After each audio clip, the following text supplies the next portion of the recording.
Syndicate করে যদি মনে করে যে আমরা পঞ্চগড়ের সেবার মান তাদের নিয়ন্ত্রণে রাখতে চান, পঞ্চগড়ের হাসপাতালের মান তাদের নিয়ন্ত্রণে রাখতে চান, আমি মনে করি তারা প্রকাশ্যে বসবাস করছে।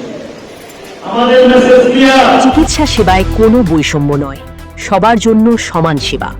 একাল টিভি পঞ্চগড় জেলা প্রতিনিধি সঞ্জু বণিক সৌরভের পাঠানো ভিডিও প্রতিবেদনে বিস্তারিত। পঞ্চগড় জেলা সদর হাসপাতাল ব্যবস্থাপনা কমিটি ও বিভিন্ন স্তরের অংশীজনদের সঙ্গে মতবিনিময় সভা অনুষ্ঠিত হয়েছে। শনিবার দুপুরে পঞ্চগড় সদর হাসপাতাল প্রাঙ্গণে আয়োজিত এই সভায় প্রধান অতিথি হিসেবে বক্তব্য রাখেন পঞ্চগড় ২ আসনের সংসদ সদস্য ও পানি সম্পদ প্রতিমন্ত্রী ফরহাদ হোসেন আজাদ।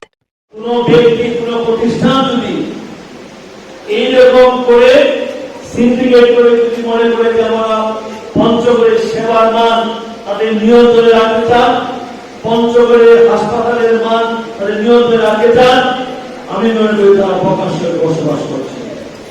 আমাদের মেসেজ ক্লিয়ার। আজকের মাননীয় প্রধানমন্ত্রী তারেক রহমান আজকে স্বাস্থ্য সেবা মানুষের দরকারে পৌঁছে দিতে চান।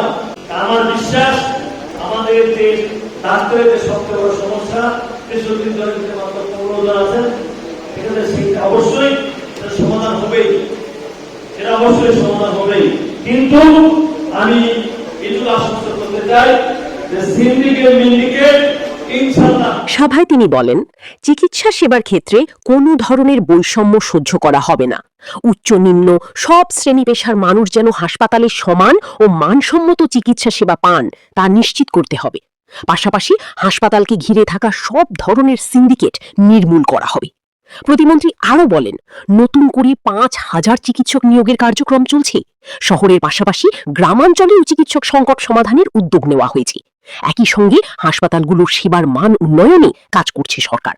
সভায় পঞ্চগড়ের সিভিল সার্জন মিজানুর রহমানের সভাপতিত্বে এনসিপির উত্তরাঞ্চলীয় মুখপাত্র সার্জিস আলম, জামাতে ইসলামীর জেলা আমির ইকবাল হোসেন, জেলা বিএনপির আহ্বায়ক জহিরুল ইসলাম কাচ্চু সহ বিভিন্ন শ্রেণীপেশার প্রতিনিধিরা উপস্থিত ছিলেন। এছাড়া পঞ্চগড় প্রেস ক্লাবের সাধারণ সম্পাদক সরকার হায়দার, সাংগঠনিক সম্পাদক ইনসান সাগরেদ সহ সংশ্লিষ্ট বিভিন্ন স্তরের অংশীজন সভায় উপস্থিত ছিলেন। পঞ্চগড় জেলা প্রতিনিধি সঞ্জু বণিক সৌরভ, একাল টিভি।